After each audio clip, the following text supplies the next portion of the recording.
ಮಂಗಳವಾರ ರಾತ್ರಿ ಮಾಸ್ತಿಕಟ್ಟೆ ಉಡುಪಿ ಘಾಟಿ ರಸ್ತೆಯಲ್ಲಿರುವ ಕೆಎಸ್ಆರ್ಟಿಸಿ ಬಸ್ ಹಾಗೂ ಟ್ಯಾಂಕರ್ ನಡುವೆ ಭೀಕರ ಅಪಘಾತ ಸಂಭವಿಸಿದ್ದು, ಮಾಸ್ತಿಕಟ್ಟೆ ಆಸ್ಪತ್ರೆಯಲ್ಲಿ ಡಾಕ್ಟರ್ ಪ್ರವೀಣ್ ಸ್ಥಳದಲ್ಲೇ ಚಿಕಿತ್ಸೆ ನೀಡಿ ತೀರ್ಥಹಳ್ಳಿ ಜೆಸಿ ಆಸ್ಪತ್ರೆಗೆ ರೋಗಿಗಳನ್ನು ಕೂಡಲೇ ಪರಿಶೀಲಿಸಿ ಅವರಿಗೆ ಹೆಚ್ಚಿನ ಚಿಕಿತ್ಸೆಯ ಆಂಬ್ಯುಲೆನ್ಸ್ ಹಾಗೂ ಬೇರೆ ವ್ಯವಸ್ಥೆಯನ್ನು ರಾಜ್ಯ ಮಲೆನಾಡು ಪ್ರದೇಶ ಅಭಿವೃದ್ಧಿ ಮಂಡಳಿಯ ಅಧ್ಯಕ್ಷರಾದ ಡಾಕ್ಟರ್ ಆರ್.ಎಂ. ಮಂಜುನಾಥ್ ಗೌಡ ಅವರು ಅವರ ಕೊಡಚಾದ್ರಿ ಯುವಕರ ಪಡೆಯ ಸಹಕಾರದೊಂದಿಗೆ ಚಿಕಿತ್ಸೆಗೆ ಸಹಕರಿಸಿ ಎಲ್ಲ ರೋಗಿಗಳಿಗೆ ಭೋಜನದ ವ್ಯವಸ್ಥೆ ನೀಡಿ ಮಕ್ಕಳು, ಮಹಿಳೆಯರಿಗೆ ಮತ್ತು ರೋಗಿಗಳಿಗೆ ಅವರವರ ಊರುಗಳಿಗೆ ತೆರಳಲು ಬಸ್ಸಿನ ವ್ಯವಸ್ಥೆ ಮಾಡಿದರು.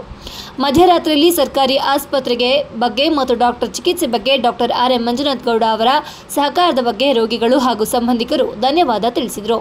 ಈ ಸಂದರ್ಭದಲ್ಲಿ ಜೆಸಿ ಆಸ್ಪತ್ರೆ ತೀರ್ಥಹಳ್ಳಿ ರಕ್ಷಾ ಸಮಿತಿ ಸದಸ್ಯರಾದ ಕುರುವಳ್ಳಿ ನಾಗರಾಜ್, ವಾಸುದೇವ್ ಕಾಮತ್, ಕಾರ್ತಿಕ್ ಗೌಡ, ಅನುಷಾ ಶೆಟ್ಟಿ, ಪ್ರಜ್ವಲ್ ಪೂಜಾರಿ, ಆಲ್ವಿನ್ ಮತ್ತು ಕೊಡಚಾದ್ರಿ ಸಂಘಟನೆಯ ಕಾರ್ಯಕರ್ತರು ಉಪಸ್ಥಿತರಿದ್ದರು.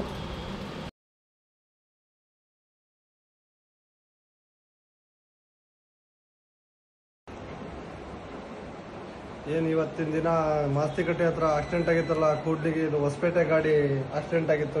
ಟ್ಯಾಂಕರ್ಗೆ ಪೆಟ್ರೋಲ್ ಟ್ಯಾಂಕರ್ಗೆ ಹೊಡ್ಕೊಂಡು ಇದರಲ್ಲಿ ಒಂದು 20 ಜನ ತುಂಬ ಅನಾಹುತಕ್ಕೆ ಒಳಗಾಗಿದ್ರು. ಅವರಿಗೆಲ್ಲ ಈ ಭದ್ರಾವತಿ ತೀರ್ಥಹಳ್ಳಿಯ ಮಂಜುನಾಥ್ ಗೌಡರು ತುಂಬ ಸಹಕಾರ ಮಾಡಿ ಇಲ್ಲಿ ಆಂಬುಲೆನ್ಸಿನ ವ್ಯವಸ್ಥೆ ಮಾಡಿ, ಊಟದ ವ್ಯವಸ್ಥೆ ಮಾಡಿ, ಮತ್ತು ತೀರ್ಥಹಳ್ಳಿ ಹಾಸ್ಪಿಟ್ಲಿಗೆ ಕರೆಸಿ ಅರವಿಂದ್ ಡಾಕ್ಟ್ರಿಗೆ ಹೇಳಿ ಉತ್ತಮವಾದ ಚಿಕಿತ್ಸೆ ಕೊಡಿಸಿ ಎಲ್ಲರಿಗೂ ಸಹ ಇಂಥ ಒಂದು ಮಧ್ಯರಾತ್ರಿ ಹೊತ್ತಿನಲ್ಲಿ ಅವರಿಗೆ ಹೋಗಲು ಬೇರೆ ಕಡೆ ಬಸ್ಸಿನ ವ್ಯವಸ್ಥೆ ಮಾಡಿರ್ತಾರೆ. ಅವರಿಗೂ ಸಹ ತುಂಬ ಹೃದಯದ ಧನ್ಯವಾದಗಳು.